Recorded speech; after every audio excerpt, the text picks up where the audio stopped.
Welcome to our latest edition of A History Mystery. We have some wonderful volunteers at the museum, and this week one of them brought us a surprise. Rhonda is working on cataloging a box of letters sent to Red Milton, head of the Thomasville YMCA. During World War II, Red kept in touch with the young men he mentored at the Y. Many of these young men were sent all over the world, serving in some capacity for the United States. While we have many letters from these men responding to Red, we have few examples of Red's letters to his friends. You can imagine we were surprised when Rhonda brought us two unopened letters from the files. The first letter was addressed to Pete E. Burousas. Inside was a beautiful Christmas card sent from the YMCA. The second letter was addressed to Stellas Burousas and contained a long handwritten letter from Red discussing all the boys from Thomasville and their involvement in the war. We were puzzled. Who were these guys, and why did their letters get returned? We started with what we knew. Pete and Stellas Burousas are not common names in South Georgia, so we hoped to find them easily. We could assume they were probably fairly young men to be serving during World War II, so they were probably born around the early 1920s. Let's head over to Ancestry and see what we found for these guys. We'll start with Pete. According to his Social Security records, Pete was born in 1924 to a man named Evangelos Spetios Burousas and his wife, Evangeline Sternaris of Fort Valley, Georgia, about 2.5 hours north of here. With that information, we could look into Pete's parents.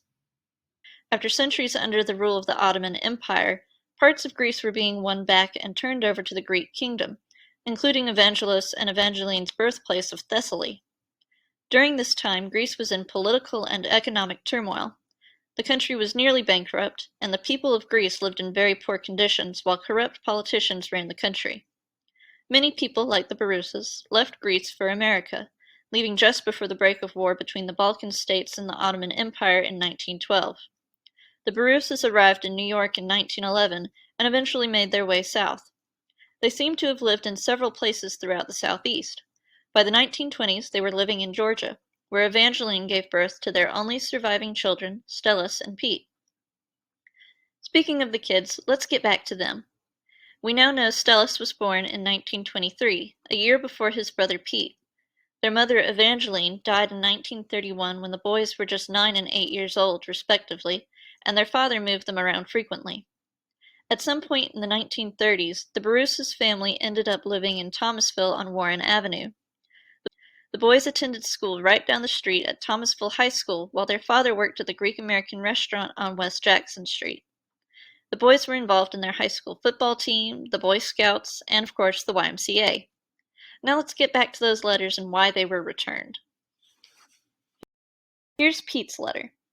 Units moved around frequently in times of war, and we can guess that must have been what happened with Pete's group.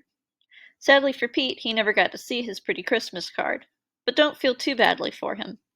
During the war, Pete served as a switchboard operator in an anti-aircraft Air Force fighter strip in France. Try saying that 3 times fast. By the end of the war, he was promoted and stuck with the Army as a career. Pete served again in the Korean War, getting separated from his unit and even injured while in Japan. Well, I say that, but his records show he got a sprained ankle while riding a bus, so take that as you will. After his time in the military came to a close, Pete moved out to Texas, spending the rest of his life there until his death in 1990 at the age of 66. But what about Stellas? His story doesn't have such a happy ending as his brother's. Stellas graduated high school in 1941 and went to work in Alabama. When the draft called him up, Stellas was marked down as 4F, meaning he had a medical or dental problem that prevented his being able to serve in combat. In Stellas's case, he had a congenital heart issue. Still wanting to serve, Stellas signed up for the Civil Aeronautics Administration as a radio man. He was sent to Brazil in 1943. This letter, sent by Red Milton, arrived on April 18, 1945. But, unfortunately, Stellas suffered a major heart attack that day and died before the letter ever reached him. Stellas was buried in Rio Grande do Norte, Brazil, but he may have been brought back to the U.S. after a few years. By then, his father was living in the Gilbert Hotel on Madison Street. Evangelos spent the next few years trying to recover his son's belongings from the government until his death in 1950. Evangelos is buried here in Thomasville in Laurel Hill Cemetery. His grave is inscribed in Greek, translating to, "Here lies Evangelos Burousas, born 1874, died 1950. Stellas, his son, is buried next to him." While Stellas never got to read his letter, we did. Not only does this give us clues into the lives of specific people, but it also creates a snapshot of community life in Thomasville. Who knew who cared about what, and how these people of different backgrounds were interconnected. Thanks for joining us for another History Mystery, and be sure to check out other stories at the Thomasville History Center.